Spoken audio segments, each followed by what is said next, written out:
Histogram here. Today I'm going to show you guys how to make a histogram from a Google spreadsheet. So you want to put your data here into the first column.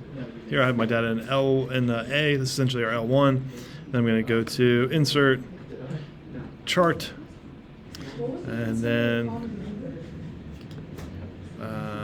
so I think these are I'm making a screencast for my stats class. Can they hear you? Yeah, they can hear you. Hi guys. No. This is Carly. Go away, please.